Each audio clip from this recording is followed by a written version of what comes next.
Son las 7:30 de la tarde, una hora menos en las Islas Canarias. Bienvenidos todos a la redacción abierta aquí en el Toro Televisión, donde ya estamos listos para informaros, para opinaros de los asuntos que componen la actualidad. Y eso nosotros nos autoimponemos la exigencia de hacerlo con dos principios fundamentales, la valentía y el rigor. Y dentro de un ambiente general de libertad, porque si no, esto no sería una televisión libre, sería una telepedro. Y de eso nada. 10 minutos viendo el programa y se van a dar cuenta de ello enseguida. Esto no es una telepedro. Hay que empezar un día más, obligadamente, por la visita del Papa. ¿Qué ha pasado con la visita del Papa? Hoy última etapa, Tenerife, con una misa esta mañana que han visto en la cadena y bueno, pues ya quedaba despedir al Papa. El Papa se ha subido con su séquito a un avión de Iberia que le tenía que llevar a Roma. El avión ha despegado y luego el avión ha tenido que darse la vuelta por un fallo técnico. Y el Papa se ha visto inesperadamente de nuevo en Tenerife. Bueno, pues por suerte hay que decir que la mediación del rey, que ha cedido al Papa el Falcon que le llevó a Tenerife a despedir al Papa, a nuestro rey, le ha cedido el Falcon y el Papa, el séquito en parte va a tener que esperar un poco más, pero tanto el Papa como los principales de la visita apostólica a España ya están rumbo a Roma, después de unos 7 días en España que han sido para el Papa absolutamente exigentes, porque ha tenido todo tipo de actos, incluso pues en Tenerife esta mañana, ayer en Arguineguín, antes en Barcelona y antes que eso en Madrid. Han sido 7 días espectaculares. ¿Qué ha dicho hoy el Papa en Tenerife? Pues vamos a una explicación. Ha dicho, entre otras cosas, que todos somos inmigrantes. Chers frères et sœurs, mis hermanos y hermanas, todos somos, de algún modo, migrantes. Todos somos peregrinos en camino a la patria celestial.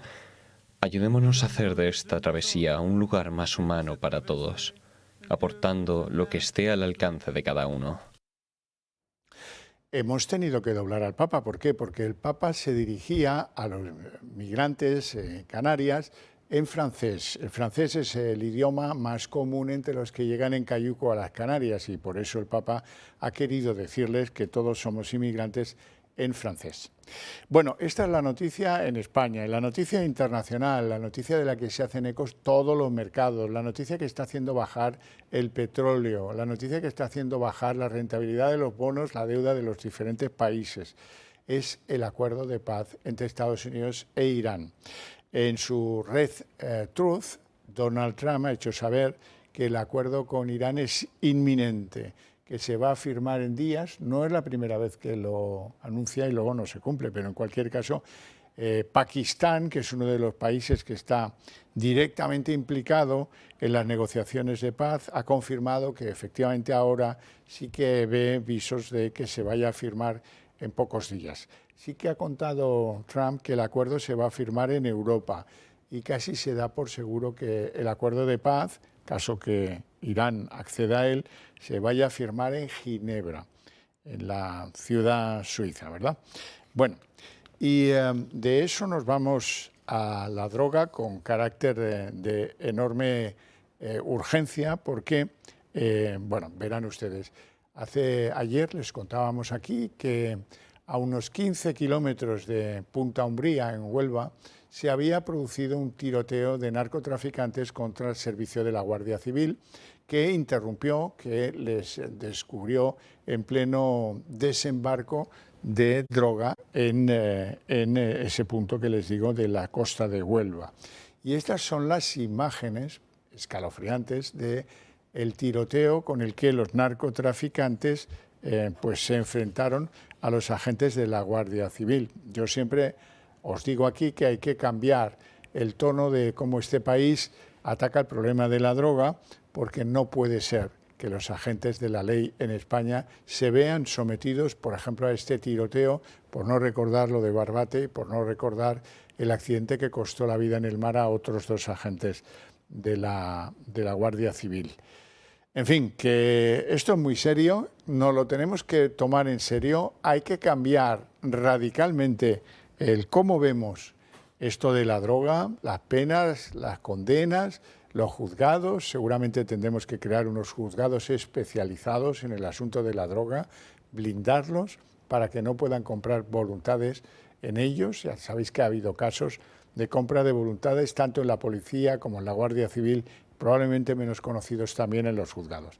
Hay que blindarse y cambiar el paso, porque de lo contrario, pues nos podemos llevar la sorpresa de que alguna zona de España acabe siendo controlada por las bandas de narcotráfico y que manden más ellos que la policía, la Guardia Civil y los juzgados españoles juntos. Ante eso, en el convencimiento de que juntos podemos obligar a que los partidos políticos incluyan en sus programas electorales medidas concretas contra la droga que hagan que este fenómeno empiece a reducirse. No digo yo que sea fácil acabar con él, pero desde luego hay que tomar medidas de muy diferentes tipos. Muchas políticas. Hay que obligar a Marruecos a dejar de colocar en España centenares de toneladas de droga que tienen plantaciones de 120.000 hectáreas, de hachís principalmente, sí. Luego tenemos otros problemas, la cocaína que llega de Iberoamérica y que también requiere de tratamientos específicos. Sabemos cómo entra, lo que no sabemos es cuándo, naturalmente, pero desde luego hay que hacer cosas para que esto no acabe siendo un mal endémico de la sociedad española. ¿Qué podemos hacer o qué puedo hacer yo en concreto? Pues iros exponiendo imágenes para que veáis cómo lo de la droga entraña no solo delitos de tráfico de drogas, que es un delito, sino otros añadidos. Hablaremos de ello. Antes que eso, quiero que veáis lo que ha pasado en Molina de Segura, que es una población de la región de Murcia, donde la vigilancia aduanera de la Agencia Tributaria y la Policía Nacional han desmantelado una plantación de marihuana ubicada en una vivienda de Molina de Segura y han procedido a la detención de 4 personas como presuntos responsables del cultivo y del mantenimiento de plantaciones indoor, esto es bajo techo, de marihuana. Y también hay que contar que en Manresa, en Barcelona, ha caído una red que tenía 2 negocios. El primero era introducir inmigrantes ilegales dominicanos en España y el segundo, pues, vender droga. Eso ha hecho que cuando han desmantelado la red de inmigración ilegal han descubierto 8.000 plantas de marihuana, que son estas que veis ahí en las imágenes, y que ahí es donde esto me sirve de prueba una vez más de que lo de la droga pues conlleva otro tipo de delitos, a veces pues violentos y otras veces de introducción o de tráfico de inmigrantes, que esto es lo que es, tráfico de inmigrantes a los que se les cobra por los servicios de traerlos a España de forma pues como decimos, ilegal. Bueno, hasta aquí el tema de la droga. Hay que hablar de otras cosas, por ejemplo, de las decisiones de la juez de Montoro que instruye la causa por el accidente ferroviario de Adamuz que causó 46 muertes. Por primera vez, la magistrada habla de un posible delito de homicidio con responsabilidad penal en lo que fue pues, los motivos que causaron el descarrilamiento, que como sabéis, pues un fallo en la soldadura, unos raíles que tendrían que haber estado cambiados y no estaban cambiados, y en fin, bueno, pues todo ese drama empieza a ser considerado en el juzgado como un problema mayor, y por lo tanto de ahí el homicidio. Bueno, el homicidio en lo judicial. Bien, vamos a hablar de otros asuntos. Este no lo vamos a resolver, por lo menos en este momento, la verdad. Tenemos previsto hablar de los resultados electorales en Perú. El balotaje que dicen ellos, o el recuento. El recuento está muy reñido.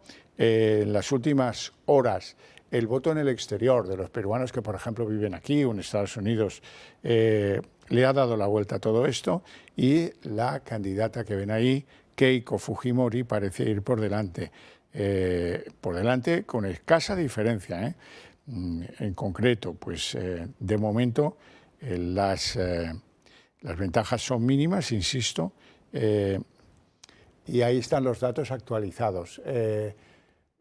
Keiko Fujimori estaría por encima, pero muy ligeramente, del 50% de los votos, y en el 49,9% está el candidato, digamos, continuista de lo que han sido los últimos presidentes peruanos, Castillo y demás, ¿no? Bien, pues hablaremos de esto más a fondo en cuanto llegue un invitado que tenemos previsto y que, pues por alguna dificultad ajena a su voluntad, pues no ha podido estar a la hora prevista aquí. Eso me da mi pie para que os hable del Club de Amigos, porque seguramente habéis llegado a la conclusión de que vosotros y nosotros compartimos ideas, y que seguramente sería bueno que nosotros, que estamos en mejor disposición, asumiéramos la responsabilidad de trasladarla al conjunto mayor de la ciudadanía. Bueno, y si hemos llegado a esa conclusión, pues entonces lo que a mí me queda es pedirles que nos apoyen para hacer posible que nosotros seamos capaces de extender esas ideas a muchos que ahora mismo no nos pueden ver porque no tienen una televisión en algunos lugares de España de pago. Y bueno, pues gracias a vuestra ayuda pretendemos poder corregir alguno de esos problemillas que tenemos para alcanzar al conjunto de la sociedad española. ¿Cómo nos podéis ayudar? Pues hay dos opciones. Una que es muy sencilla, que es entrar a formar parte del Club de Amigos del Toro Televisión, que es tan sencillo como llamar a este teléfono 91 616 2464 y enseguida el asunto queda resuelto. Podéis fijar vosotros la cuota, podéis fijar el margen de vuestra ayuda en función a vuestras objetivas necesidades y a vuestros planes económicos familiares. Y luego hay otra opción que a lo mejor alguno ha pensado o está pensando: hacer alguna donación a la fundación que tiene que ver con nosotros, que está vinculada a este grupo de comunicación. ¿Por qué? Porque ambas las dos fórmulas, tanto la de donar un poquito de dinero para formar parte del Club de Amigos como hacer una donación a nuestra fundación, esto puede redundar en que tengáis una rebaja importante de la declaración de la renta, que tengáis, pues os podéis aplicar un porcentaje de lo donado que en algunos casos, en algunas pequeñas cifras de aportación, implican un 80% de bonificación fiscal en la renta del año 26, la que se tendrá que cerrar pues, en mayo o junio del año que viene. Así es que esto empieza a ser una opción ganadora, y aquí os la someto. Aquí están las dos fórmulas, que las dos son deducibles de cara a Hacienda. Bien, vamos a organizar esto de forma pues, llevadera. Sin duda alguna, el tema político de fondo es Zapatero. ¿Por qué el tema político de fondo es Zapatero? Pues porque ayer os dábamos cuenta de que las joyas que descubrió la UCO en una caja fuerte en el despacho de expresidente, que está muy cerca, en la misma calle Ferraz, muy cerca de la sede del PSOE, ahí se descubrieron 103 joyas. Estas 103 joyas han sido tasadas por la empresa Ansorena y por el Instituto Gemológico Español. Y los dos coinciden en que, como poco, valen 1.300.000 euros. Dicen también que la joya más valiosa tiene piedras preciosas, diamantes y esmeraldas que provienen de Zambia. También los expertos en tema de las joyas dicen que, bueno, oiga, es que la manera de engarzarlas sugiere que esos trabajos se han hecho en el mundo árabe.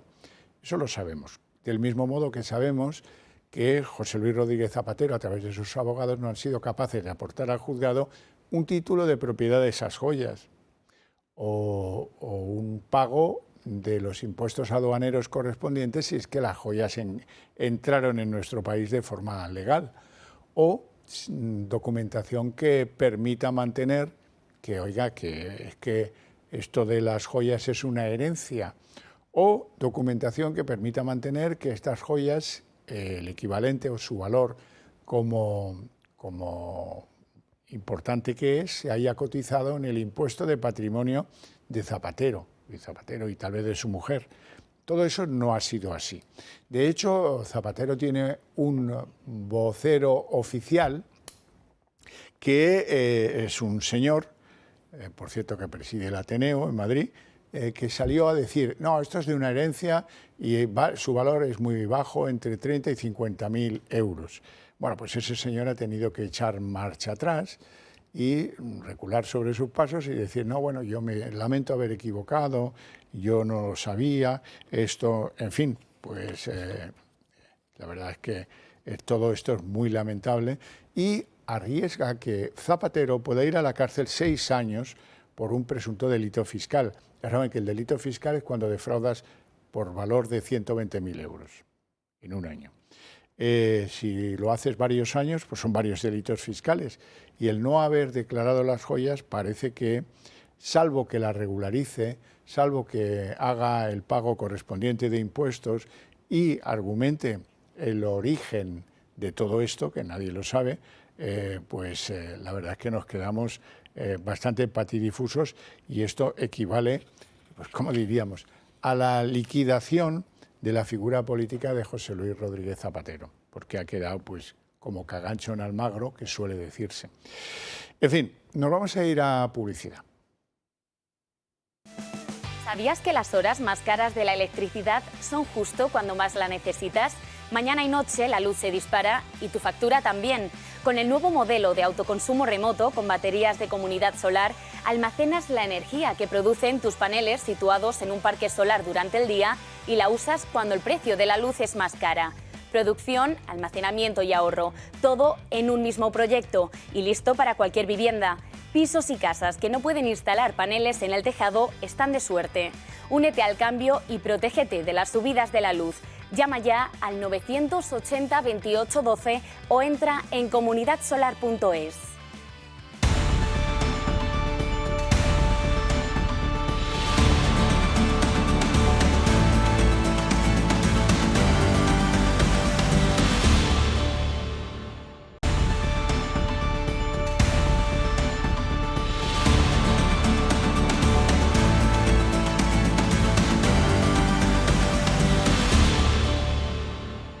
Pues 9 minutos antes del horario previsto abrimos nuestra mesa de análisis político. Lo primero, como siempre, presentarles a nuestros invitados hoy. Doña Patricia Solana, abogada, socia del despacho Altaley y Abogados y además miembro de una asociación que se llama Justicia y Ley. Encantada de estar con vosotros. Gracias. Don Luis Sancho, abogado del Estado. Muy buenas. Pues encantado de venir aquí, a pesar de los calores que estamos sufriendo. Y don Julián Salcedo. Muy buenas tardes, Julián. Muy buenas tardes. Doctor en Ciencias Económicas, abogado especializado en asuntos inmobiliarios y además secretario del Club Liberal de España. Así es, muy buenas tardes. Vamos a ver, lo digo para los abogados del Estado.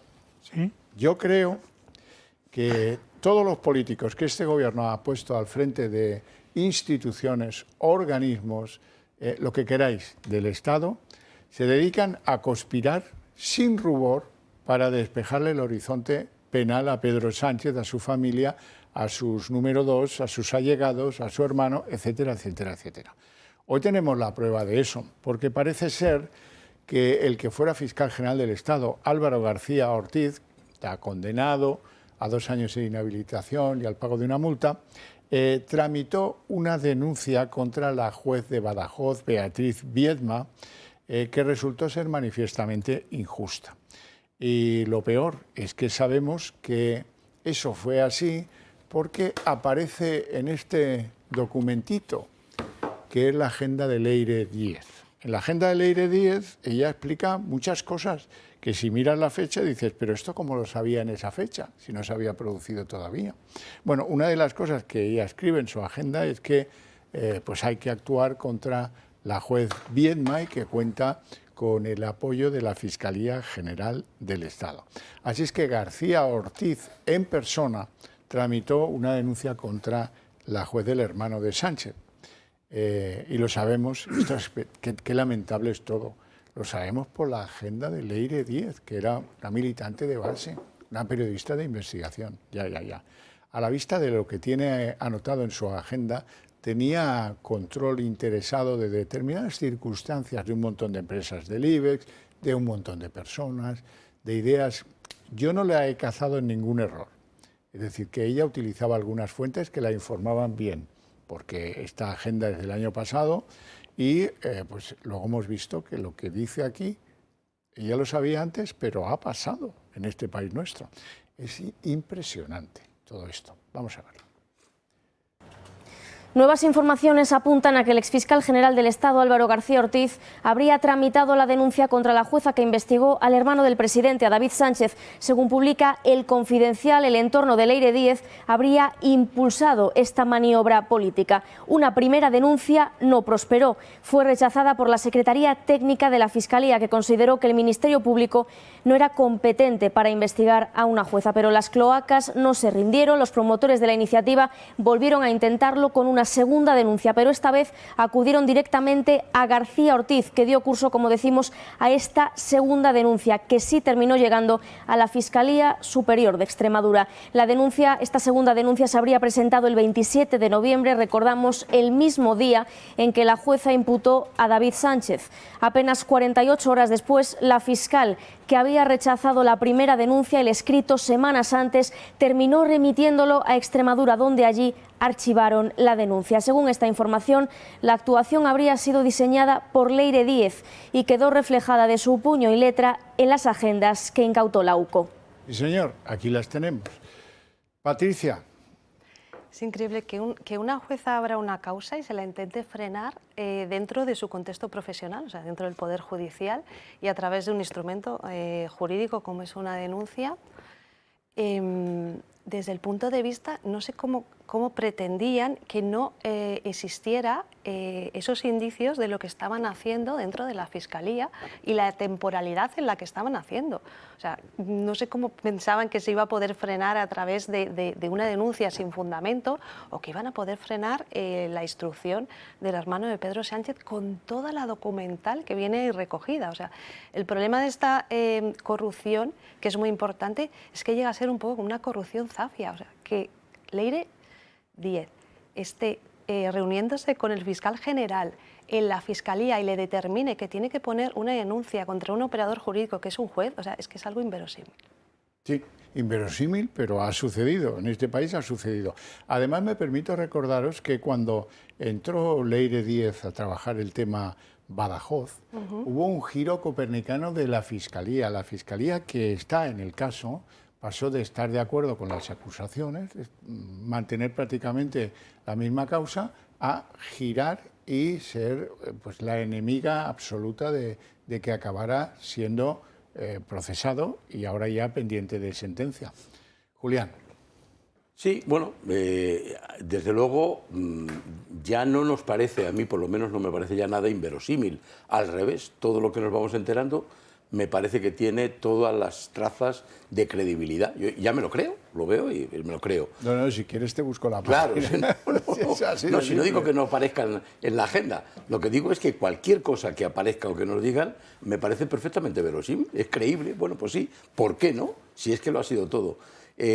Claro, el hecho de que aparezca de nuevo el fiscal general del Estado suscribiendo personalmente esta denuncia contra la juez Viedma, pues es que esto ya traspasa, bueno, si no había traspasado ya, todos los límites, ¿no? Estamos hablando de un fiscal general del Estado que ha sido imputado y condenado por el Tribunal Supremo, que el Tribunal Supremo acaba de decir que no procede su indulto a la solicitud que le han cursado. Bueno, pues por si nos faltaba poco, ahora aparece en otra cuestión.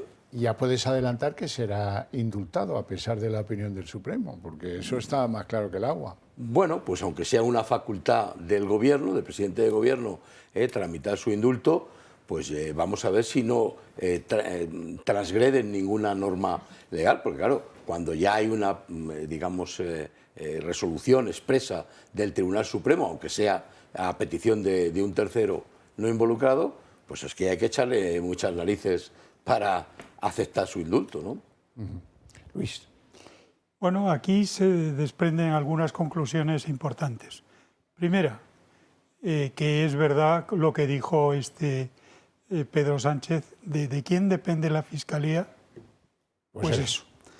Es decir, la Fiscalía es un auténtico trapo en las manos de Pedro Sánchez. Segundo, que eso que dijo de que a Leire Díez no la conocía ni de vista es mentira, porque precisamente una de las primeras actuaciones de Leire Díez es precisamente no en favor de cualquier persona, sino del hermanito de Pedro Sánchez. Y luego, verdaderamente, aquí tenemos un problema muy serio que no sé si Tancredo Feijóo será capaz de hacerlo. Y es que o le dan un giro copernicano a la Fiscalía o estamos en una situación francamente peligrosa. Bueno, yo acababa de deciros que es una evidencia que todos los que han sido nombrados para dirigir pues instrumentos del Estado han actuado aquí salvemos al soldado Ryan, han actuado en muchos casos conspirando contra autoridades judiciales y en otros torturando a algunos de la UCO, a veces pues de mil maneras, todo para evitar esta cosa de que los aledaños de Sánchez vean pues cómo la justicia se echa sobre ellos. Y otro ejemplo de esto es el monaguillo Félix Bolaños. Félix Bolaños ha asumido en primera persona la pelea contra el juez Peinado, el que instruye el caso Begoña Gómez, y ¿qué ha hecho? Pues, en primer lugar, plantear una queja disciplinaria del ministro de Justicia contra un juez que está pues, en la Plaza Castilla, ¿verdad? Y plantearla ante el Consejo de Gobierno de los Jueces, Consejo General del Poder Judicial. Y bueno, en el Consejo le dijeron, mire, lo que usted plantea no es competencia de la función jurisdiccional de este señor. Por lo tanto, la queja como si nada. ¿Y qué hace este hombre? Pues volver a presentar otra queja, naturalmente, una segunda queja, diciendo que a él le parece que el juez es responsable de determinadas filtraciones de sus resoluciones. Pero vamos a ver, y en el Consejo General del Poder Judicial, cuya presidenta ha hecho declaraciones hoy defendiendo a los jueces, Isabel Perelló, no cabe otra. En fin, bueno, que Bolaños ha tomado las riendas de un ataque fuera de lugar, desproporcionado, absurdo, contra el juez Juan Carlos Peinado. El ministro Bolaños toma el relevo a Leire Díez para ir contra el juez Peinado. Y es que el gobierno ya no se fía de la exmilitante socialista que todo lo anotaba. En una de sus agendas intervenidas por la Guardia Civil se puede leer toda una ofensiva contra jueces, fiscales y mandos policiales, entre los que se encontraba Juan Carlos Peinado. Una de ellas pretendía que Nervis Villalobos, ex viceministro venezolano, iniciase una denuncia a Peinado por detención legal. Una estrategia para desacreditar al juez que no llegó a culminarse. El motivo de esta persecución, Begoña Gómez, porque fue precisamente este magistrado el que impulsó la causa contra la esposa de Pedro Sánchez. El próximo lunes Gómez está citada para acudir a una audiencia convocada por Peinado. La mujer del presidente se enfrenta a presuntos delitos de corrupción, tráfico de influencias y malversación. Ahora, en plena intervención de la UCO a Leire Díez, el gobierno ha destinado la tarea a Félix Bolaños. Ha avergonzado a muchos jueces y magistrados de nuestro país.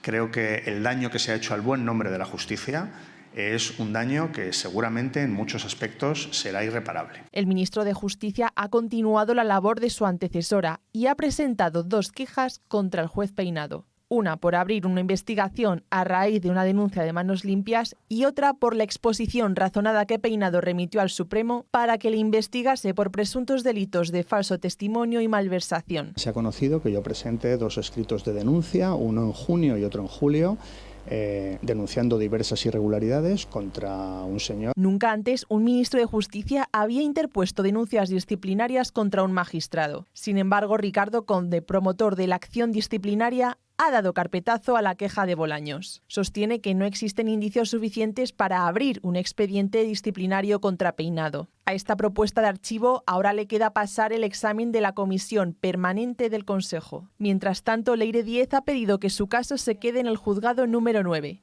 y no caiga en manos del juez Pedraz.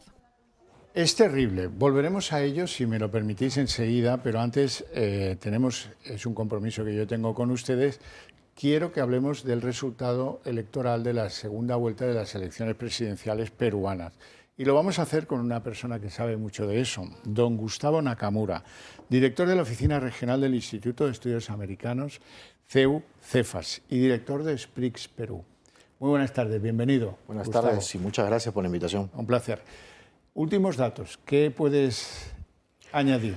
Pues los últimos, lo que está pasando en mi patria, porque soy peruano, aunque no parezca, porque tengo también origen japonés, no necesariamente que igual que... Sois unos 5 millones. Sí, no, somos bastantes en América, en Brasil son como 3 millones, en Perú somos menos, somos 200.000 nada más descendientes. Pero lo que acaba de ocurrir es que ahora el candidato Sánchez está pidiendo el recuento de los votos totalmente. Entonces la pregunta que habría que hacernos es si es tanto respeta las instituciones, que respete lo que está diciendo el Jurado Nacional de Elecciones, el organismo de procesos electorales. O sea, ¿por qué tiene que recontar? Hace un día, cuando él no estaba, hace 2 días, estaba adelante, no, todo está perfecto. Ahora que está abajo, no hay que recontar. Y está tratando de asusar a la cierta población a salir en marchas, a no reconocer los resultados, cuando dijo que lo iba a reconocer.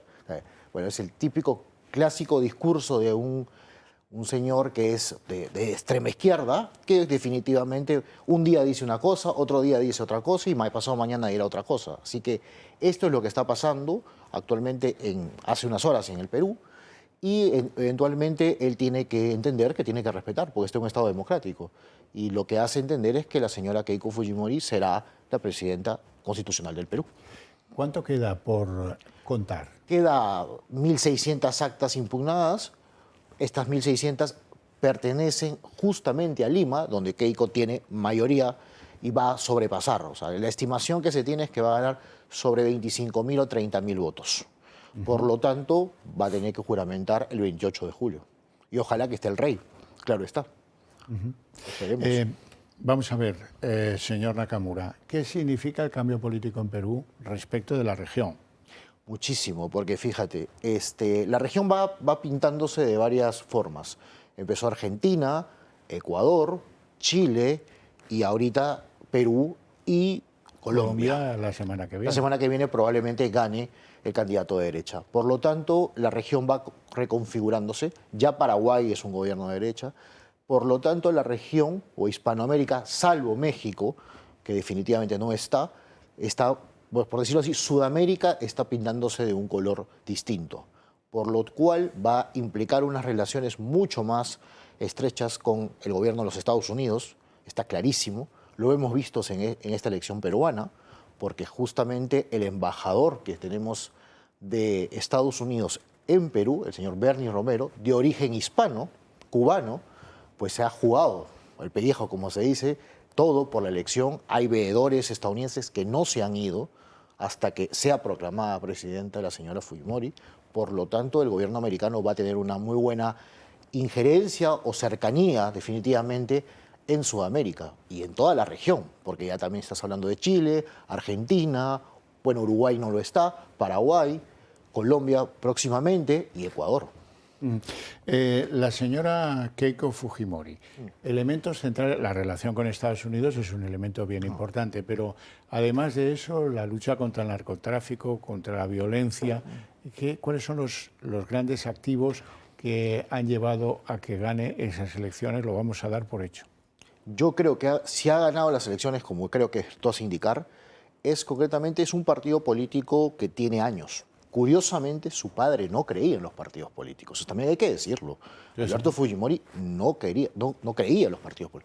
Ella construyó un partido de bases, podríamos decir que es uno de los pocos partidos de la centroderecha peruana que tiene fuerza regional, ¿no? La derecha, como por decirlo así, una derecha más pura, como Renovación Popular de Rafael López Aliaga, lo cual coinciden en muchas ideas, es mucho más capitalista, capitalino, de Lima metropolitana, bueno, también es el 33% de la población, pero en las regiones Rafael no tiene la llegada que tiene la señora Fujimori. Creo que eso lo ha hecho ganar la elección. Además, ella ha apelado en su campaña a la figura de su padre, el orden. Orden, orden, orden, porque definitivamente ahorita tenemos organizaciones criminales, la gente puede salir por la calle, en algunas zonas sí, pero en otras zonas no sabes si va a llegar a tu casa tu hijo o tu hija, no hay libertad, hay el narcoterrorismo, o sea, la delincuencia, la minería ilegal, que prácticamente en el Perú la minería ilegal es casi el Producto Bruto Interno igual que la minería legal, imagínense a ese nivel, o sea, porque en el Perú tenemos mucho mineral, mucho oro. Eso que los españoles se llevaron el oro es mentira. Ahí, sigue ahí, está perfecto, está ahí, tenemos muchísimo, incluso, mucho oro, muchísimo oro en el Perú. Y supongo que un rechazo a Castillo y a lo que supuso. Exactamente, la gente tiene ese temor. Y ha sumado que después Rafael se haya sumado, López Aliaga, se haya sumado algunos líderes políticos que tuvieron, y esto ha hecho que ella pueda ganar. Y sorprendentemente va a ganar por el voto de los peruanos en el exterior. Eso es la brújula que ha hecho que la aguja se mueva un poquito, y ella probablemente, yo creo que será la próxima presidenta del Perú. ¿Qué sabe usted del voto de los peruanos que viven en España? Mucho, mucho. Yo tengo el gusto de conocer al cónsul general de aquí en Madrid. Acá ha habido mucho, a pesar que el Papa era una gran competencia, una santa competencia, digo yo, pero muchos han ido a votar, ha habido buena participación, y en España ha ganado por 65 a 35, por decirlo así. Sí hay un público peruano que ha votado por Sánchez, pero en su gran mayoría ha votado por la señora Fujimori. En el caso de España, que creo que viene a ser el tercer país más grande de votación para los peruanos. El porcentaje no es diferente al de Estados Unidos, de los peruanos que viven, no, muy parecido. Muy parecido. Los estadounidenses en algunos lugares sí ha habido hasta 75% a favor de Keiko Fujimori, en algunos estados. Programa a partir de tomar la presidencia, que es dentro de muy poco. Yo creo que lo primero que tiene que hacer es un gabinete que va a tener que hacer, y en consenso con las demás fuerzas políticas de derecha, no le queda otra, aunque no tenga representación parlamentaria estas derechas, va a tener que inmediatamente activar el trabajo de la inversión privada, tanto extranjera como propia, eso es rapidísimo, y ella tiene que focalizarse en el sur del Perú, donde no la quieren, supuestamente. Ella tiene que hacer el sustrato electoral. Exactamente, hacer obras, porque en el fondo la gente que está en el sur peruano no es que sea una persona que sean comunistas, como muchos creen. Son personas que, no sé si me dejan entender, son 20 o 25 años que el Estado no ha llegado. Una madre que da luz o pare en un servicio público desastroso. Los niños no tienen dónde estudiar. O sea, es lamentable. O sea, ya quisiéramos tener algunas escuelas que tienen en España. No, estos chicos no tienen ni dónde sentarse. O muchas veces no hay ni un servicio sanitario. No hay nada. Entonces, obviamente esta gente dice, son 20 años, viene este advenedizo, me dice que me va a sacar de la pobreza, y voto por él. Pero ahí hay un trabajo que ella tiene que hacer rápidamente. Y segundo, un trabajo sí de formación en el tema educativo ideológico. Porque 20, 25 años han vendido a la historia. Como te digo, de la leyenda negra es uno de los temas que, por ejemplo, pero han vendido que nunca hemos hecho nada, que siempre el modelo neoliberal y todos estos discursos. Pues eso también tiene que cambiar en la currícula peruana. No queda otra. Montesinos, me imagino que es un argumento de la izquierda. Es un argumento, pero Montesinos está alejado totalmente, el señor Fujimori. Tanto es así que está preso. Sí, sí. Y ella no lo va a sacar, no lo va a indultar, cumplirá su condena y saldrá. Bueno, de modo y manera que si los resultados en Colombia son favorables, que lo parece, y al final Keiko Fujimori acaba siendo la presidenta peruana, pues ¿qué nos queda? Nos queda la isla de Bolivia, que está ahí y tal, y alguna otra isla más, y las elecciones de Brasil que vienen dentro de poco también, y que probablemente también evolucionen, ¿no? Ya veremos qué pasa en Brasil, pero desde luego el giro político del continente es un hecho. Es un hecho y ojalá que también pronto sea España. Nos encantaría. Mire, Sánchez malos hay en todas partes. Lo sabemos. Pero esperemos que sí. Gustavo Nakamura, un placer enorme tenerte en el programa. Nosotros estábamos hablando de dificultades que tenemos aquí, que son bastante gordas, también hay que decirlo. Y yo me había quedado en que lo insólito de que un fiscal general del Estado español, cuando estaba en ejercicio, lanzase querellas falsas o injustas, no lo sé. O me había quedado en que el ministro de Justicia, Félix Bolaños, se lance contra un juez que está investigando a la esposa del presidente y se lance a pecho descubierto, mandando escritos al Consejo de Gobierno de los jueces, al Consejo del Poder Judicial. Y les había dicho que la presidenta del Consejo del Poder Judicial, Isabel Perelló, hoy había hecho declaraciones, ya es hora, porque es que veníamos de oír a otro ministro del Gobierno, Óscar López, decir que los jueces prevarican. Claro, es que eso es de cárcel, es de cárcel. Nada, estos dirán lo que les da la gana. Bueno, hoy la respuesta bastante contundente, educada, por supuesto, de Isabel Perelló, se la ofrecemos ahora. Deben ser protegidos los jueces de presiones, de injerencias externas o de veladas o no tan veladas campañas de desprestigio. Pero es así, no hay Estado de Derecho sin jueces independientes. Todo intento de injerencia en la independencia judicial, proceda de donde proceda, supone una amenaza para el Estado de Derecho. Todas las resoluciones judiciales, todas, pueden y deben ser objeto de debate, de crítica, pero hay un salto cualitativo cuando esta crítica va dirigida a cuestionar la honestidad profesional del juez. Patricia, poco le ha dicho, ¿no? Desde luego, pues está claro, pues lo que hacen un instrumento de presión psicológica, en este caso ante un juez, inundándolo de quejas, a ver si son capaces de intentar mediar para que en las instrucciones pues no opere como tiene que operar, pero evidentemente eso no puede ser. En las instrucciones hay un margen totalmente de libertad que tienen los jueces, como debe ser, o sea, y eso está basado en el principio de justicia. O sea, la justicia te dice, trátalo igual por igual, al desigual por desigual. Pues no hay instrucción igual y todas son distintas y evidentemente este juez sabrá cómo tiene que hacer. Y luego tenemos al que dijo esto de que los jueces prevarican, Óscar López, que tiene una deficiencia de conocimientos del derecho bastante importante, porque una cosa es discrepar con una sentencia, otra cosa es considerar que una sentencia es injusta, pero el delito de prevaricación lo que dice es otra cosa. Dice que es contra el funcionario que dicta una resolución injusta a sabiendas, que es otro tema, ¿no, don Julián? Sí, bueno, yo coincido plenamente con lo que acaba de decir. Se puede discrepar legítimamente de las sentencias, solo faltaría. Pueden parecer injustas. Hay cauces, además, el sistema judicial español permite todos esos cauces por la vía de recursos, múltiples recursos, pero no hay que olvidar que en el caso de Félix Bolaños, él es, además de otros dos, el ministro de Justicia. Claro. Él lo que tiene que hacer es, digamos, preservar, defender la justicia, ¿no?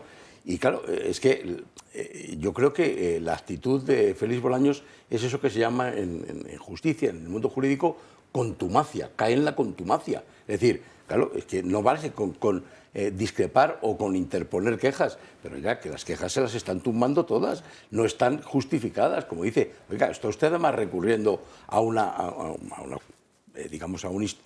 institución que es el Consejo General del Poder Judicial, que no es el que corresponde en este caso. Le tendría que dar un poquito de vergüenza porque él precisamente es el ministro de Justicia. Sin duda. Luis.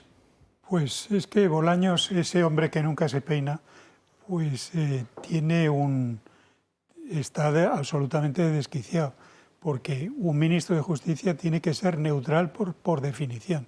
Y por otra parte, esa impaciencia por matar la instrucción en fase de instrucción indica que tienen una cierta inquietud, porque en un Estado de Derecho la gente espera a que se dicte resolución y luego se apuran los recursos que hay que apurar. Es decir, matar al toro nada más salir a la plaza no es de buenos toreros, es de matarifes. A tiros. Y además a tiros. Además a tiros, sí, sí. Bueno, el panorama sigue igual de revuelto, con la agenda, eso sí, de Leire 10, que es muy suculenta. No me extraña que se froten las manos en la UCO. Por ejemplo, en un tema del cual se habla muy poco, porque probablemente pues, las cantidades no sean muy relevantes, aunque sí reflejan algo muy importante: la existencia de facturas falsas en el PSOE. Es la instrucción de, presuntamente, la financiación ilegal del Partido Socialista, que se sigue en un juzgado ordinario en Madrid. Y bueno, y ahí lo que aparecen, pues ayer lo contábamos aquí, 52 facturas de cantidades redondas o bloques de cargos por una cantidad de euros en servicios a empresas, en comidas en el mismo restaurante, en fin, que a la UCO le hacen pensar, o le hacen tener bastante claro, digamos, que se trata de facturas falsas. Estos que cacareaban, ya os acordaréis, que nos dijeron todos, nos lo dijeron todos, no sé cuántas las veces, estamos muy tranquilos porque las cuentas del PSOE pasan 2 auditorías y el Tribunal de Cuentas. Bueno, pues mira, 52 facturas son muchas facturas, aunque sean de importes pequeños, reflejan lo que reflejan. Aunque no nos den la llave de paso a instrumentos de financiación más serios, ya justifican que se vayan a tener que revisar las cuentas del PSOE. Sí, como se dice en contabilidad, ¿no? El papel lo soporta todo y seguramente habrán puesto importes y conceptos los que han considerado. Pero para evidenciar si eso es correcto o no, si sobre todo muchos son de restaurantes, lo que habrá que cotejarlo es con el proveedor de ese servicio y ver si efectivamente se han producido esos gastos, porque si no corresponde con ese proveedor es que se han justificado gastos para tapar ingresos o para repartir dinero. Julián. Bueno, lo primero que pone de manifiesto es la inexistencia de un mecanismo de sistemas de control dentro del Partido Socialista, ¿no? Porque alguna se te puede escapar, ¿eh? Todos los que hemos tenido responsabilidades en el ámbito contable, administrativo o financiero, pues algo se te puede escapar, alguna te pueden colar, ¿no? Pero es que esto que estamos viendo da la sensación de que es hasta muy burdo, ¿eh? Es decir, bueno, venga, clonamos 5 facturas y ya está, ¿no? Y decía Patricia, pero yo voy un poco más allá. Yo creo que esto encajaría dentro del ilícito de lo que se denomina fraude contable, con independencia de que pueda haber habido fraude fiscal u otras actuaciones, ¿no? Pero es un fraude contable como la copa de un pino, ¿no? Porque no es que se te escape una factura, es que, digamos, utilizas facturas a sabiendas de que son falsas para alterar el resultado de la contabilidad. Luis Sancho. Bueno, es una muestra más de lo que llaman vulgarmente pitufeo, es decir, sacar dinero a base de cosas de poca monta. Lo que pasa es que este tema es una piedra más en el sepulcro del PSOE, que espero que sea pronto cuando se produzca su disolución como partido, porque uno de los elementos que permiten la ilegalización del partido es que lleve unas finanzas a la buena de Dios y superando todos los límites habidos y por haber. Y este parece que es uno de los indicios de que aquello es como el patio de Monipodio, ¿eh? Como que espero que pronto eso dé resultado y se encuentren en lo que tenía que haber sucedido hace tiempo, que es la ilegalización de ese partido. Nos vamos a una pausa de publicidad, apenas 2 minutos, enseguida estamos de vuelta y vamos con las joyas de Zapatero.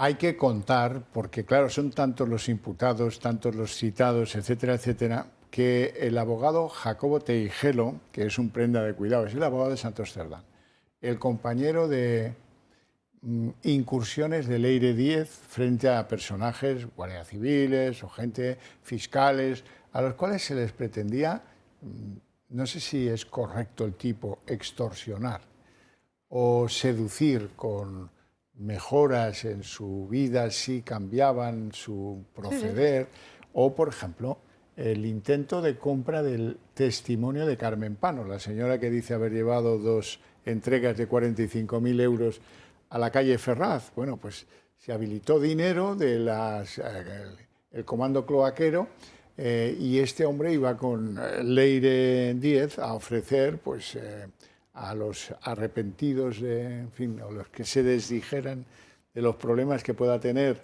Sánchez y el PSOE, pues dinero u otras prebendas. No, yo te puedo arreglar lo tuyo, a ti te rehabilitan seguro, porque había algunos que estaban sancionados, y a cambio de ser personajes importantes en la Guardia Civil o en la Fiscalía, pues resulta que este era el acompañante de Leire Díez y espero que tenga la misma suerte judicial y política que Leire Díez. Vamos a las joyas, que ya sé que lo estáis esperando. Zapatero se arriesga a 6 años de cárcel por delito fiscal, por haber defraudado más de 120.000 euros en un año. Si lo ha hecho varios años, serán varios delitos fiscales. Las joyas valen 1.300.000 euros, según 2 analistas de las joyas, que han llegado a la conclusión de que la pieza más importante, la más cara, entendámonos, es una pieza con piedras que vienen, esta que veis en pantalla, que vienen de Zambia, diamantes y esmeraldas. Bueno, y luego el papelón de este Luis Arroyo, el portavoz oficioso de Zapatero, que a la que ha visto que lo que él contó a la sociedad española es mentira, pues hoy ha rectificado, ha corregido, no sé si ha llegado a pedir perdones, pero desde luego ha quedado en el más absoluto de los ridículos. Este pretendía que todo era de una herencia y que el valor era entre 30.000 y 50.000 euros. Pues mira tú qué lejos estaba. Vamos a verlo todo junto. Zapatero podría enfrentarse a una pena de hasta 6 años de cárcel por un delito fiscal al no declarar las joyas tasadas en 1,3 millones de euros, a no ser que la regularice ya, un trámite que le costaría 600.000 euros. Pero antes de que le haya dado tiempo a tomar una decisión, el juez que investiga el caso de Plus Ultra, José Luis Calama, le ha imputado 2 delitos por las joyas halladas en una caja fuerte de su despacho en Ferraz: delito fiscal y de contrabando. Así lo ha comunicado en un auto en el que informa que ha abierto una causa separada al rescate de la aerolínea solo para investigar al expresidente, que tendrá que dar explicaciones sobre ambos casos los días 17 y 18 de junio en la Audiencia Nacional. Y es que el magistrado ve indicios objetivos que indican que Zapatero podría haber cometido dichos delitos ante la falta de posesión de algún documento que acredite el origen de las joyas o cómo y cuándo entraron en España. Desde el entorno de Zapatero dicen que una parte de las joyas procedería de herencias y otra de regalos durante viajes, aunque desde el punto de vista tributario cada una de esas vías tiene un tratamiento distinto y exige una justificación documental concreta. Es por ello que podría enfrentarse a una pena de hasta 6 años de cárcel y una multa de como máximo hasta 6 veces más de la cantidad defraudada. La casa de subastas Ansorena, que tasó las joyas, además ha señalado que la más valiosa, un collar de diamantes con esmeraldas de Zambia, tendría un valor de 278.000 euros. Ante esas cantidades, hasta el portavoz del expresidente socialista, Luis Arroyo, ha tenido que pedir disculpas por haber inducido al error sobre el valor de las joyas y ha asegurado que Zapatero dará explicaciones en el juzgado. Ya lo veremos, Arroyo, que no eres un personaje de fiar. Muy importante, el juez Calama ha abierto una pieza separada para ver si hay delito fiscal en la tenencia de esas joyas o contrabando, que no sé qué es lo que asusta más. Julián. Pues van a ser varias figuras delictivas, o son posibles figuras delictivas, ¿no? Lo primero, que no está claro y habrá que determinar, es si la procedencia de las joyas, no digo la adquisición, la procedencia, el origen de las joyas, es lícito o ilícito. Pudiera no ser lícito, ¿eh? Ya sabemos que hay muchos regímenes de por ahí autoritarios que confiscan bienes a personas privadas y los hacen suyos. Si esto es el origen de alguno de ellos, pues el origen ya sería ilícito. Segundo, el momento de la adquisición, cómo llegaron a su poder, en virtud de qué. Si es un regalo, una donación, si lo recibió aquí en España, pues evidentemente lo que tiene que hacer es declararlo de entrada como un bien, un derecho propio que tiene, un bien propio, e incluirlo en la declaración del patrimonio, porque evidentemente esto, junto a los otros bienes que tenga, superan el mínimo, la obligación de declarar. El segundo... Y el pago de aduanas. Sí, claro, no, por eso digo que si lo hubiera recibido aquí en España, bueno, pues oiga, tendrá usted que pagar el impuesto correspondiente.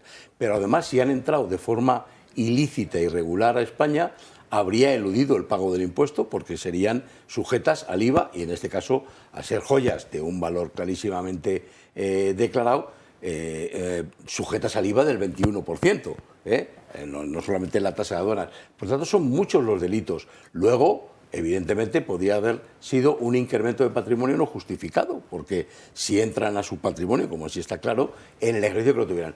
Y luego se está planteando por muchos medios de comunicación la cuestión de, bueno, sí, pero podría estar prescrito.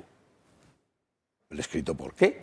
Es decir, lo primero tendrá que acreditar la procedencia, la adquisición por su parte de los bienes. Si tiene una factura, si la factura... Eso ya sabemos que no, claro, porque sus defensas han dicho que no dispone de documentos que acrediten... Si fuera una herencia, también sabemos que las herencias hay que declararlas cuando fallece, hay un plazo de 6 meses para abrir la testamentaria, etc. Es decir, nada de todo esto parece que pueda justificarlo, ¿no?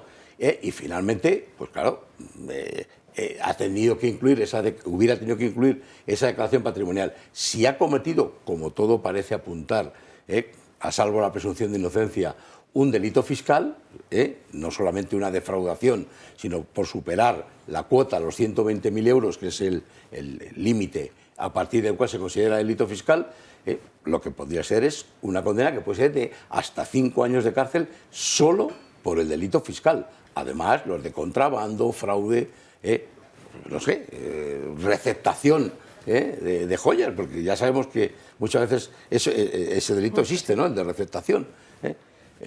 Yo creo que se enfrenta algo, y sobre todo, no sé cómo concluirá esto, pero al menos el reproche social lo tiene. Ese ya Yo creo lo tiene, que asegurado. A partir de ahí, olvidémonos. ¿Qué pasa, Julián, si decide regularizar esos impuestos no pagados con Hacienda en este momento? Bueno, eso es otra de las cuestiones. Efectivamente, que sepamos, la agencia tributaria no le ha girado ningún requerimiento. En el momento que le girase un requerimiento, la administración tributaria ya habría dado el primer paso y interrumpiría el periodo de prescripción y efectivamente ya no le valdría la regularización voluntaria.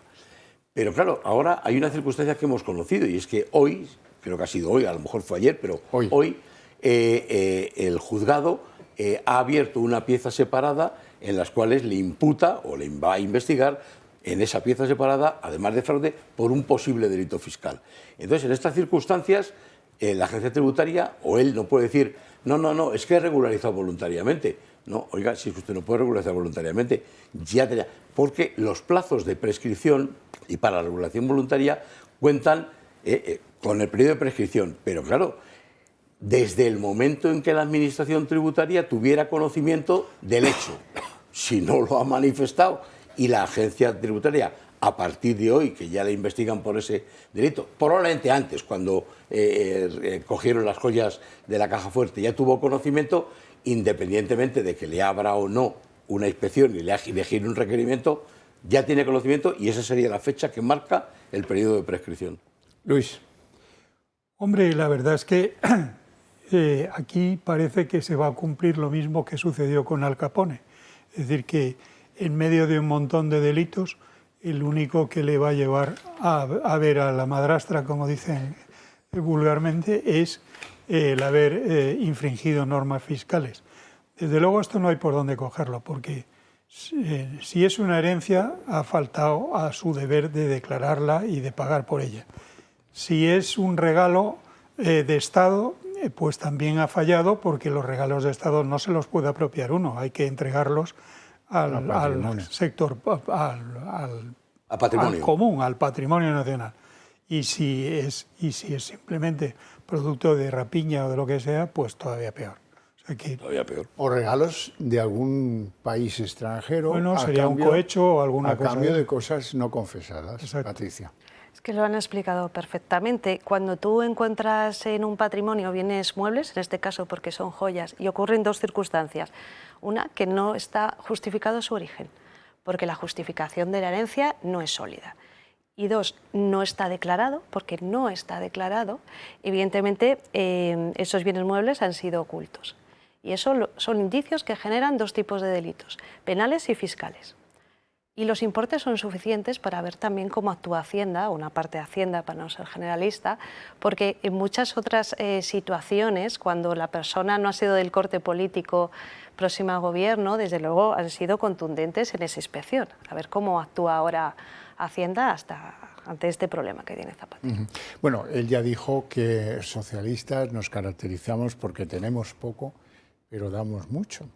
Hombre, pues como socialista, manejar joyas de Zambia, que parece esto de los diamantes de Bokassa o de Valéry Giscard d'Estaing, que, bueno, pues todos ellos pagaron por lo que pasaba en el manejo de las joyas. Lo digo porque, en fin, por si alguno no lo tiene claro. Reacciones de la oposición. Por un lado, José María Figaredo, de Vox, dice que es un signo del latrocinio máximo. Al gobierno más ladrón, la mafia, la corrupción, el Zapatero con joyas de 1 millón de euros guardadas en la caja fuerte de un piso que era del PSOE, es el latrocinio máximo, es sencillamente tremendo. Y la portavoz del Partido Popular, Esther Muñoz, que exige a Zapatero que explique el origen de las piedras preciosas.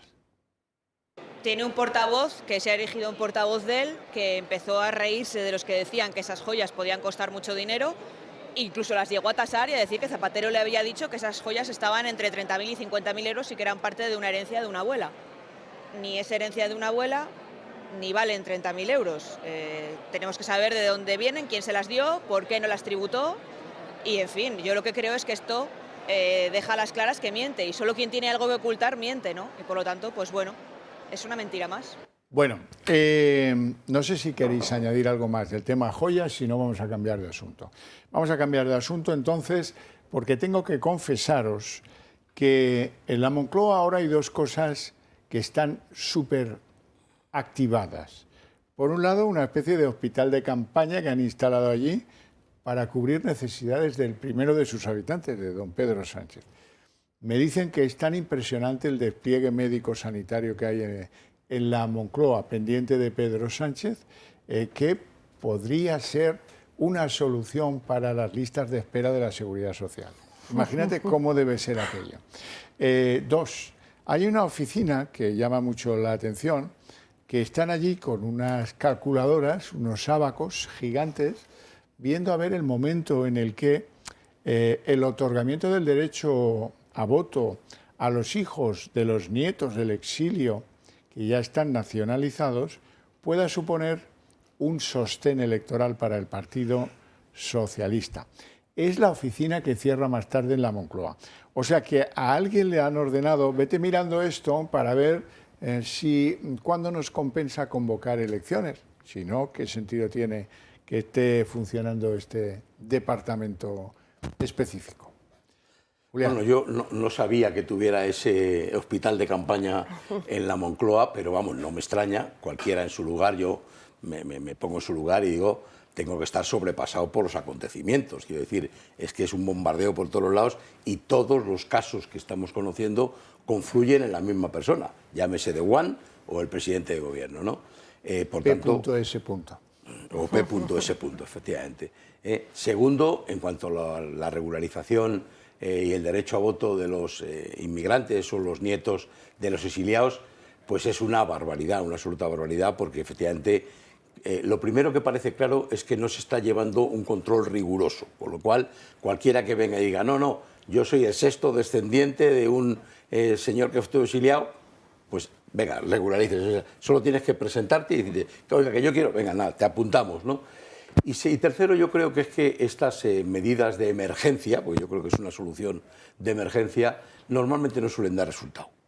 Puede que le ayude a, de alguna manera, disfrazar un mal resultado y no quedar tan mal, ¿no? Pero desde luego que si las circunstancias siguen así, esto irá peor y cuanto más tiempo transcurre, yo creo que ni los votos adicionales que consiga por esa vía van a compensar la pérdida de votos o al menos la abstención que va a provocar. Eso sin que falte la oportunidad de que se tenga que pronunciar Europa, porque claro, Europa dice, mire, es que aquí vamos a considerar nietos del exilio a cualquiera que diga que tuvo un abuelo asturiano, ya está. Y a partir de ahí se nacionaliza y tiene derecho a voto, y ya está. No, mire, eso puede que Europa diga que no, que se lo tumbe, ¿no, don Luis? Yo en Europa no confío en absoluto. Es decir, si esperamos que nos saquen las castañas del fuego, pues ya podemos esperar sentados o en un sitio cómodo. Yo lo que veo es que el puchero ya está al fuego, es decir, y que estos están preparando un pucherazo. Y lo que me parece asombroso es que este puchero, que nace de la Ley de Memoria Democrática, se haya hecho con la abstención estúpida del Partido Popular. Es decir, que no saben que de esa enfermedad van a morir. ¿Hasta cuándo van a permanecer estólidos mirando al cielo? Que te van a robar la cartera. Reaccionan, joder. Patricia. La temporalidad de esta medida es muy importante, o sea, la tomas cuando está el gobierno en declive, la tomas cuando precisamente el CIS, que no dice toda la verdad, pero ha tenido que reconocer que el PSOE está perdiendo apoyos, justo en ese momento decides hacer esa regularización y encima se ha demostrado que en otros procesos electorales existían personas del PSOE que se acercaban a estas personas que les nacionalizaban y les decían, recuerda quién, por qué gobierno lo has hecho y a quién tienes que votar. O sea, que en realidad blanco y en botella lo de esta medida. Bueno, porque es que en la efervescencia intelectual de la memoria democrática da por hecho que todos los exiliados son republicanos, cosa que tampoco es así. Y que sus nietos lo siguen siendo, cosa que tampoco está clara. Y que una pregunta que yo me hago, esos señores para votar tendrán que renunciar a su nacionalidad, la que tienen ahora, y quedarse con la española, bueno, o van a tener doble nacionalidad. En América nacionalidad. Latina hay doble nacionalidad con casi todos los países. Bueno, eso sí, pero... Sí, no es del sí, todo de otros necesario. lados... Bueno, una circunstancia que hay que tener en cuenta es ver en qué medida se va a ver afectado el Tratado de Schengen, ¿no? Claro. Muchos países de la Unión ya han manifestado que, bueno, esto les perjudicaría, les causaría... Porque una vez que tienen nacionalidad española y si no hay ninguna... con el Tratado de Schengen en vigor, el desplazamiento por cualquier país miembro de la Unión es libre, ¿no? Y si eso significa no solo que el desplazamiento, sino que conforme el Tratado de la Unión Europea y el Tratado de Funcionamiento, tiene los mismos derechos en cualquiera de los países de la Unión. Derecho a trabajar, derecho a residencia, derecho a percibir pensiones, etcétera, ¿no? Algunos países, parece que hay varios, se rebelarán contra esta decisión, porque les puede afectar de forma muy importante. Bueno, pues esperemos a ver si Europa reacciona ante todo esto. Hay algo que quiero contaros y es la condena a Ione Belarra, que tendrá que pagarle 9.000 euros al juez ya jubilado, Manuel García Castellón. ¿Por qué? Pues porque le llamó corrupto. Y es que, pues, a veces las cosas en los países serios funcionan. Y cuando tú difamas a una persona relevante como el juez Manuel García Castellón, pues resulta que él, que no le debe costar mucho escribir la querella, lo mandó al juzgado y ahora viene la condena al pago de 9.000 euros. Yo no he leído la condena, no he leído la sentencia, perdón, pero, por supuesto, es susceptible de recurso, puede recurrir la Ione Belarra, claro. No tanto por la cantidad, que 9.000 euros no es nada, sino porque no figure esa tacha, esa condena en su expediente, ¿no? Pero también puede recurrirla el juez García Castellón, porque hasta donde he conocido, la condenan por alguna de las expresiones que dijo, pero no por todas. Otras, no, por las otras que reclamó, que se creyó. El juez García Castellón no le dan la razón al juez y por tanto las validan. Claro, yo si fuera el juez García Castellón me querellaría y llegaría hasta el final. Luis, ¿qué te parece? Pues que es lo normal en un Estado de Derecho. Lo que ya no es tan normal es que el amigo Bolaños salga al quite también y meta sus zarpas en esta materia, cuando es un tema que solo concierne a la Belarra esta y al magistrado. Patricia. Que determinados políticos tengan estas actuaciones en estos momentos, con esa trayectoria que ya tiene de muchos años, con esa relevancia que sabe que tiene, y que en una red social sea capaz de imputar un delito a un funcionario que forma parte de un pilar del Estado, como es el Poder Judicial, y que no lo hagan por la vía que ya sabe que es la única, la vía legal. Es decir, si tú quieres imputar un delito, tú generas una querella, la fundamentas, te vas a un tribunal y la defiendes. Y cuando tengas una sentencia, entonces ya la pondrás en tus redes. Pero mientras tanto, no. O sea, yo creo que no es perdonable ni por 9.000 euros. Sí, me alegra porque esto pondrá, espero, a muchos en el prevengan necesario para que no tengamos que ver salidas de pata de banco como las que suele producir la señora Belarra. Y algo que me llama a mí personalmente la atención, que tiene que ver con el monaguillo Bolaños, es que ha recurrido en los tribunales para no tener que entregar las actas de la exhumación del cadáver de Francisco Franco. El Ministerio de Justicia apela una decisión de transparencia que avalaba, oiga, ¿y por qué no tienen que ser públicos los documentos sobre el traslado del dictador? ¿Cuál es la causa que hace que se estén poniendo tan a la defensiva y que no quieran liberar el conocimiento público de esas actas de la exhumación del cadáver? Es que no se me ocurre. Pero bueno, alguna causa hay, fijo, eso está claro. Luis. Hombre, y es que lo siguiente a estos efectos son los trapicheos que se ha traído el señor Bolaños con el arzobispo Cobo para resignificar, como dicen ellos, el Valle de los Caídos. Cuando el Valle de los Caídos pertenece a una fundación y ellos, ni el señor Cobo ni el señor Bolaños, tienen facultades para disponer de los bienes de una fundación. Tendrá que ser el patronato, con el permiso del protectorado, quienes lo decidan. Ese trapicheo que se trajeron los dos, que me gustaría conocerlo en pequeño detalle, pues a mí me parece absolutamente ilegal. Patricia. Conocer un documento dentro de un proceso administrativo puede ser lo complicado que sea, que ya sabemos cómo es el derecho administrativo, pero evidentemente en un hecho tan sumamente importante y relevante político-histórico como es ese proceso tenía que haber hecho con tal transparencia que si evidentemente lo hubieran hecho bien, como tú dices, no tendrían nada que ocultar. Entonces, si no quieren mostrar, por algo será. Sí, sí. Julián. Bueno, el hecho de que no quieran mostrar las actas, que lo primero que obliga es transparencia, yo imagino que alguien habrá reclamado esas actas, además a través del portal de transparencia, ¿no? Si no las entregan a través de esa obligación, bueno, puede haber un juez que les obligue, pero estamos viendo también que muchas de estas decisiones las incumplen y no tienen consecuencias, ¿no? Me gustaría conocer qué es lo que dicen las actas. Yo creo además que no solo que me gustaría, deberíamos de conocerlo todos, ¿no? Bueno, pues empezábamos hablando del Papa y vamos a terminar hablando del Papa porque, como sabéis, el Papa no ha podido volver a Roma en el vuelo de Iberia que tenía previsto, fallo técnico, han tenido que volver a Tenerife y al final el Papa, no todo su séquito, pero porque Iberia sugería mandar otro avión desde Madrid a Tenerife, no sé cuánto se tarda, pero por lo menos eran 4 o 5 horas, porque habrá que liberar ese avión de otro servicio, mandarlo a Tenerife, que el avión llegue, que en fin, tal.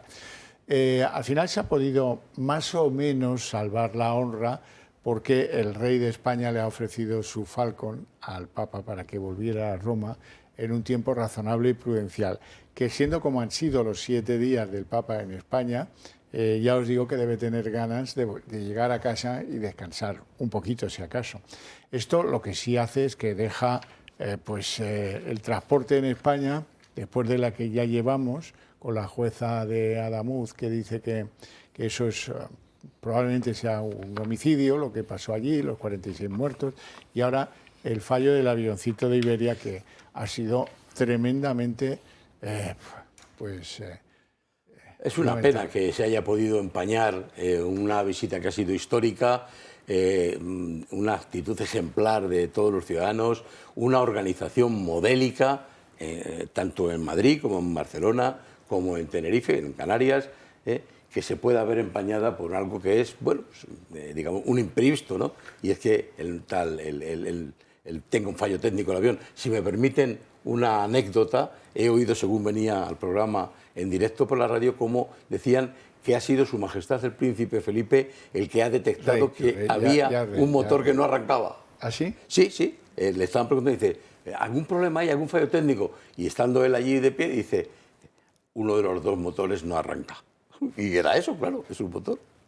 En fin, para lo que hemos quedado. Decía aquel. Pues donde Óscar Gután es como el caballo de Atila, donde pone la planta no crece la hierba. Los transportes los tiene absolutamente descuajeringados. Pues sí, Patricia. Bueno, me alegro que haya sido el rey el que lo Ha haya hecho muy solucionado. bien el rey, por esto eso. le honra, seguramente le cueste llegar a Madrid, o tendrá que volver en el avión ese de Iberia, si es que hace escala en Madrid, pero desde luego pues le honra el gesto y nos salva un poco de la imprevisión de tener estas cosas pues tan deslavazadas, podríamos decir, ¿no? En fin, que el Papa muy bien, el país no tan bien. El país no tan bien. Ya ha tenido ocasión de ver cómo son los políticos con aquella, la señora de Junts, ¿os acordáis? Que le agarró de la mano y le decía en inglés que tenía, Miriam Nogueras, que tenía que hablar en catalán. Bueno, pues al final habló en catalán, le dijo a los catalanes, oiga, no, la región catalana. No el país como pretendía Illa. Bueno, son pequeños detalles. La diplomacia vaticana siempre ha sido muy especialita y muy seria en las consideraciones. No vamos a decir una cosa que no debamos decir. Lógico, ¿no? Y luego también estuvo muy bien la policía en la Sagrada Familia de Barcelona cuando un dron detectó que había 600 allí en un rincón con banderas independentistas y con unos papeles que la policía cuando se acercó vio que pretendían en un minuto determinado empezar a gritar independencia, independencia y cosas parecidas por el estilo.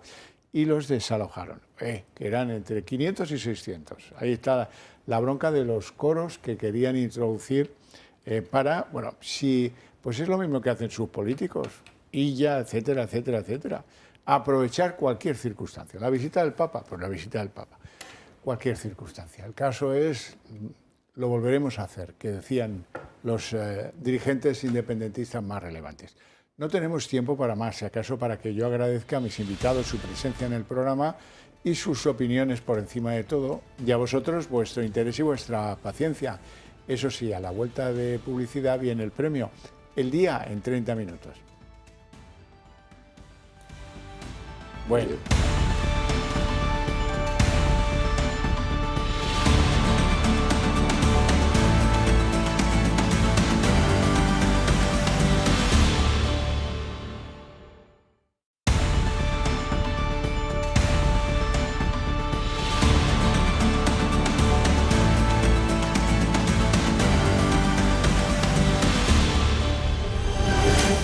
El día en 30 minutos. Todos, absolutamente todos los políticos que ha puesto al frente este gobierno de instituciones del Estado conspiran sin rubor para aclararle el panorama judicial a Pedro Sánchez, a su familia, a sus allegados y a todo lo que concierne al presidente del gobierno. El último de los casos, Álvaro García Ortiz, que tramitó personalmente una denuncia contra la juez de Badajoz, Beatriz Viedma, la que instruía el caso del hermanísimo músico. La denuncia resultó ser injusta y lo peor es que sabemos que fue Álvaro García Ortiz el impulsor de esa denuncia por la agenda de Leire Díez, de la espía, de la fontanera, lo que viene a demostrar que Álvaro García Ortiz también tuvo su papel en las cloacas de Ferraz, no solo por el caso de la pareja de Ayuso, sino también para proteger al hermanísimo de Pedro Sánchez. El exfiscal general del Estado, condenado a 2 años de inhabilitación, habría permitido que su entonces número 2, Diego Villafañe, mantuviera reuniones con Leire Díez en las dependencias de la Fiscalía General. En el mismo contexto de confrontación institucional se sitúa Félix Bolaños, quien ha tomado los mandos de las denuncias contra el instructor del caso Begoña Gómez, Juan Carlos Peinado. Nuevas informaciones apuntan a que el exfiscal general del Estado, Álvaro García Ortiz, habría tramitado la denuncia contra la jueza que investigó al hermano del presidente, a David Sánchez. Según publica El Confidencial, el entorno de Leire Díez habría impulsado esta maniobra política. Una primera denuncia no prosperó. Fue rechazada por la Secretaría Técnica de la Fiscalía, que consideró que el Ministerio Público no era competente para investigar a una jueza. Pero las cloacas no se rindieron. Los promotores de la iniciativa volvieron a intentarlo con una segunda denuncia, pero esta vez acudieron directamente a García Ortiz, que dio curso, como decimos, a esta segunda denuncia, que sí terminó llegando a la Fiscalía Superior de Extremadura. Esta segunda denuncia se habría presentado el 27 de noviembre, recordamos, el mismo día en que la jueza imputó a David Sánchez. Apenas 48 horas después, la fiscal, que había rechazado la primera denuncia, el escrito semanas antes, terminó remitiéndolo a Extremadura, donde allí archivaron la denuncia. Según esta información, la actuación habría sido diseñada por Leire Díez y quedó reflejada de su puño y letra en las agendas que incautó la UCO. Vamos a hablar de indignidades. El que fuera fiscal general del Estado, Alvarito García Ortiz, condenado a 2 años de inhabilitación por el delito de revelación de datos fiscales del pareja de Ayuso, pues quizás no es lo más grave en su proceder, porque empezamos a saber que también actuaba como un soldado cloaquero y de los que tenían rango en la patrulla comando Liberemos a Pedro Sánchez de sus males. García Ortiz, antes de que le sacaran a empellones de la Fiscalía General, tramitó personalmente una denuncia contra la juez del caso del hermanísimo del músico, Beatriz Viedma. Y esto es lo peor, que lo sabemos por la agenda de la espía de Leire Díez, que, como ya saben, es muy aficionada a las denuncias falsas, doña Matacharos. ¿Cómo lo sabía Leire Díez? ¿Es que estaba Leire Díez en el impulso de la denuncia? Lo que haga falta para proteger al soldado Sánchez, sin vergüenzas ni reparos. Podríamos llegar a la melancólica conclusión de que todo el PSOE forma parte del comando cloaquero. Si no, fíjense ustedes en el ministro de Justicia, Félix Bolaños, el monaguillo mayor de Sánchez, que ha asumido personalmente la guerra de guerrillas contra el juez Juan Carlos Peinado, el instructor del caso Begoña, sin intermediarios, de frente, y cree él que por derecho le va escribiendo quejas disciplinarias al juez Peinado como ministro de Justicia y se las va mandando al Consejo del Poder Judicial, que naturalmente las ignora. No contento con ello, pues ha vuelto últimamente a disparar contra Peinado, acusándole de filtración de sus decisiones en el sumario de Begoña Gómez. Y eso, pues en el Consejo también ha despertado nulo interés, la verdad. La próxima ocurrencia de Félix Bolaños será ir al juzgado de Peinado y agarrarlo por la solapa. Esto es de vergüenza ajena. Unos ministros acusan a los jueces de prevaricar, como el merluzo de Óscar López. Otros se dedican a maniobras cloaqueras, pero todos se aunan en la indignidad de no respetar al Poder Judicial ni a la ley en nuestro país. Y el juez José Luis Calama ha abierto una pieza separada por las joyas que la policía encontró en el despacho de Zapatero. El expresidente del Gobierno ya estaba imputado por presuntos delitos de tráfico de influencias y blanqueo de capitales, pero ahora el magistrado también lo va a investigar por contrabando y delito fiscal. El expresidente del Gobierno tendrá que comparecer ante el juez la semana que viene, aunque ya se le exige que aporte documentación que acredite que todas esas joyas fueron adquiridas de forma legal. La tasación preliminar realizada por la joyería Ansorena estima el valor de las joyas en 1,3 millones de euros.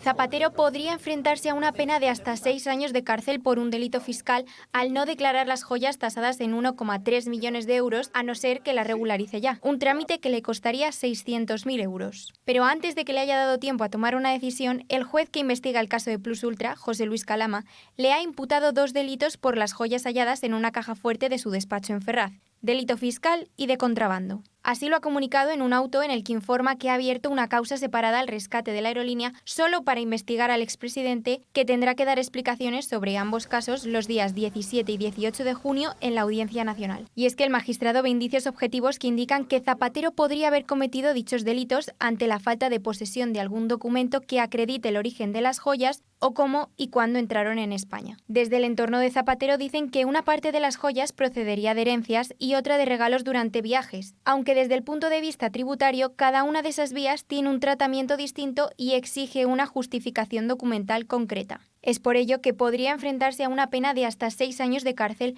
y una multa de como máximo hasta 6 veces más de la cantidad defraudada. La casa de subastas Ansorena, que tasó las joyas, además ha señalado que la más valiosa, un collar de diamantes con esmeraldas de Zambia, tendría un valor de 278.000 euros. Ante esas cantidades, hasta el portavoz del expresidente socialista, Luis Arroyo, ha tenido que pedir disculpas por haber inducido al error sobre el valor de las joyas y ha asegurado que Zapatero dará explicaciones en el juzgado. Reacciones a las joyas y al collar de Zambia con diamantes y esmeraldas.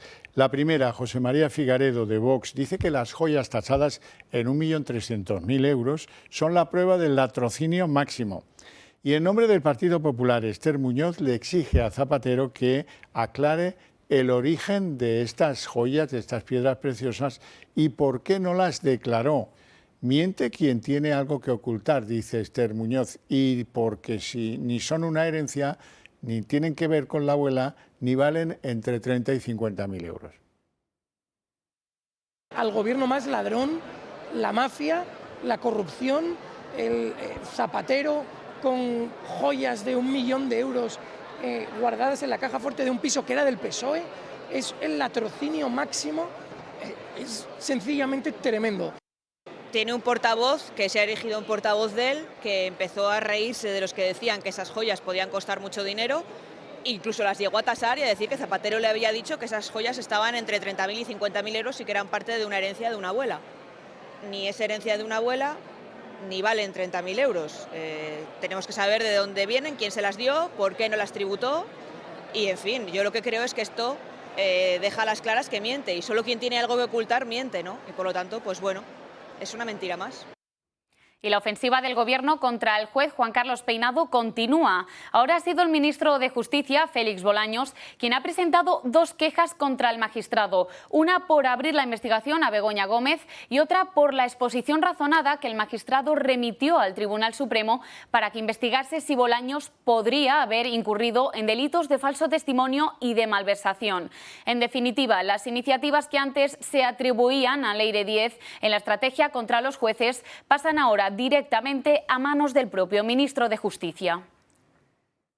El ministro Bolaños toma el relevo a Leire Díez para ir contra el juez Peinado. Y es que el gobierno ya no se fía de la exmilitante socialista que todo lo anotaba.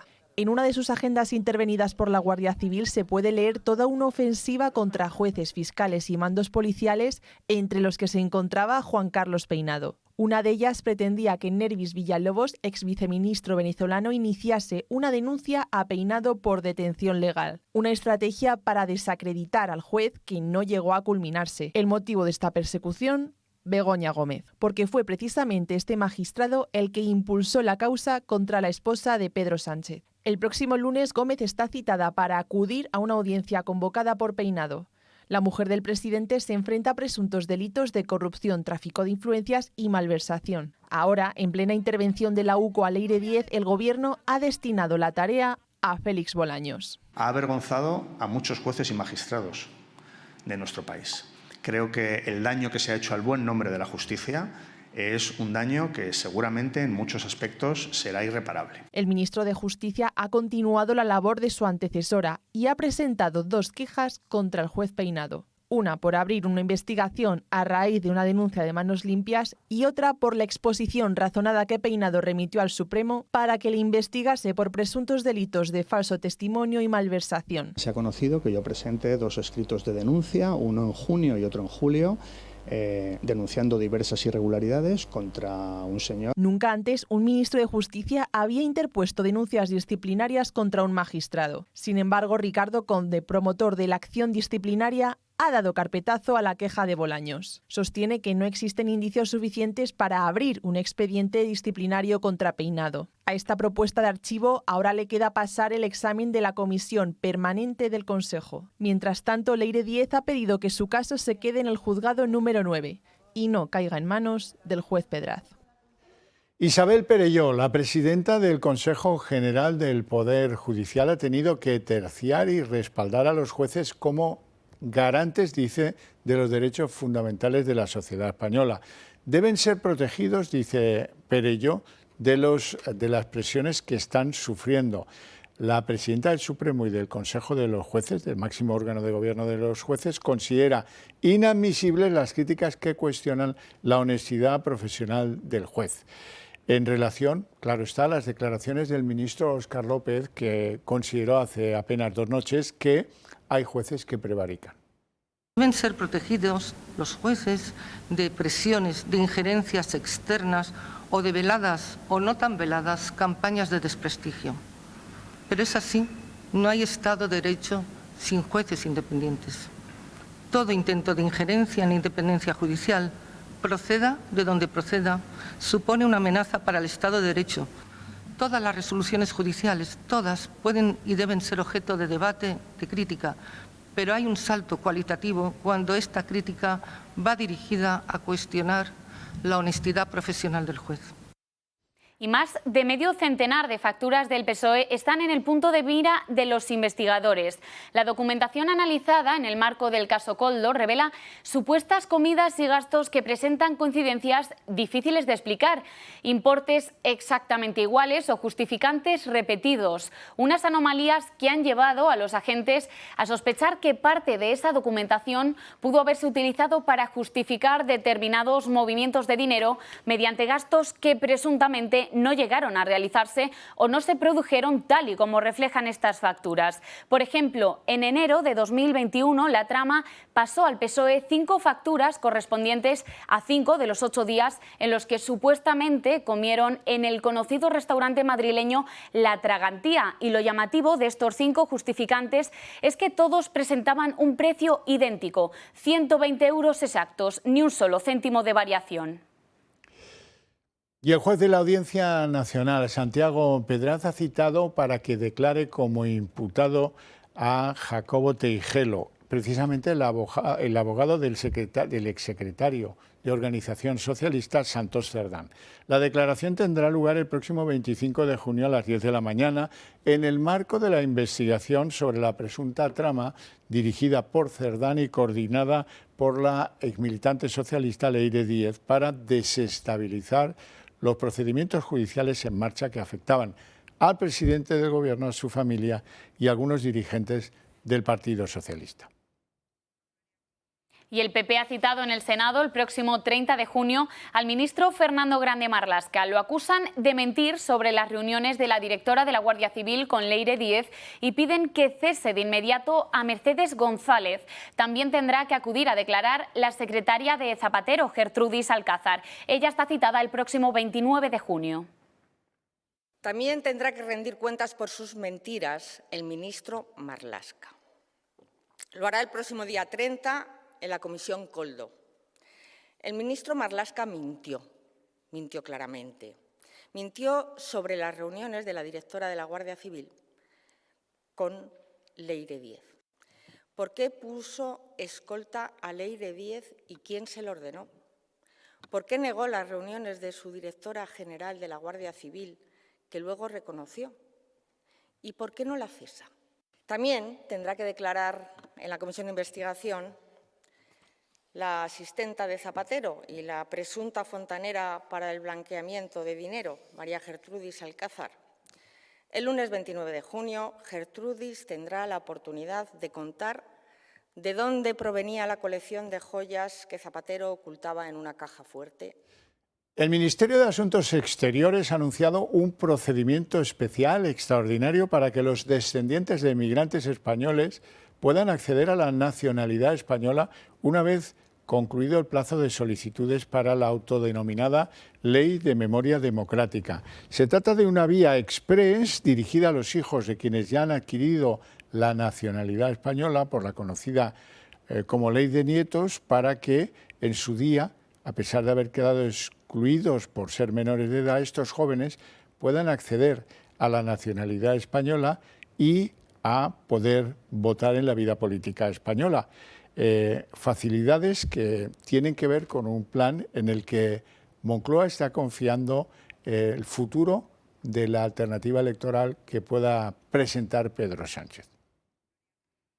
Y la líder de Podemos, Yone Belarra, ha sido condenada a indemnizar con 9.000 euros al juez Manuel García Castellón por vulnerar su derecho al honor tras acusarle públicamente de prevaricar y de llamarle corrupto. La sentencia también obliga a Yone Belarra a difundir el fallo en la misma red social donde realizó esas declaraciones. Sin embargo, lejos de rectificar, la dirigente de Podemos ha denunciado una supuesta persecución judicial y ha reiterado sus críticas al magistrado. La juez de Montoro, en Córdoba, que investiga el accidente de Adamuz, por primera vez en un auto escribe que la causa, el procedimiento, va a derivarse hacia palabras mayores, homicidio, lesiones imprudentes. Esto conllevaría una responsabilidad penal sobre el terrible accidente que provocó la muerte de 46 personas y heridas a más de 120. La complejidad de los trabajos judiciales probablemente haga que la investigación se prolongue hasta 2027. Según fuentes del Tribunal Superior de Justicia de Andalucía, pues a pesar de que la causa penal se sigue por delitos, estos delitos que conocíamos pueden ir cambiando a lo largo de la instrucción, aunque el homicidio y las lesiones imprudentes han sido desde el minuto cero el objeto de la investigación judicial. Y en página internacional, Donald Trump ha vuelto a anunciar un acuerdo de paz con Irán, pero este parece que es inminente. Se baraja incluso que pueda firmarse este fin de semana en Europa. Hace tan solo unas horas, el ministro de Exteriores iraní ha asegurado en redes sociales que el acuerdo con Estados Unidos está más cerca que nunca. Además, el principal mediador en este conflicto, Pakistán, ha dicho que se ha redactado un texto definitivo y consensuado del acuerdo de paz. Y el Instituto Nacional de Estadística ha dado los datos definitivos del IPC correspondientes al mes de mayo. Dice que la inflación aumentó un 3,2% en tasa interanual, pero eleva la inflación subyacente, esta es la que no contempla los precios energéticos ni los productos frescos, al 3%, una cifra que no veíamos desde hace 2 años. El organismo ha explicado que el comportamiento de la inflación en mayo se debe al aumento de los precios del transporte, principalmente los de pasajeros por vía aérea, y a las actividades recreativas de deporte, cultura, que también han tenido un aumento de precios que ha desbordado lo previsto en el IPC. Hay que recordar que en Alemania los precios han subido en el mismo mes, mayo, un 2,7%, mientras que en Francia lo han hecho en un 2,8%. Bueno, problemas del Papa para volver al Vaticano, es insólito. Así insólito, es. León XIV ya se ha marchado de nuestro país, pero su regreso al Vaticano parece que ha tenido algún que otro inconveniente. En un principio el Papa tenía previsto volver a Roma en un avión de Iberia, pero sin embargo este avión ha sufrido una incidencia técnica y todos los pasajeros, incluido León XIV, han tenido que desembarcar.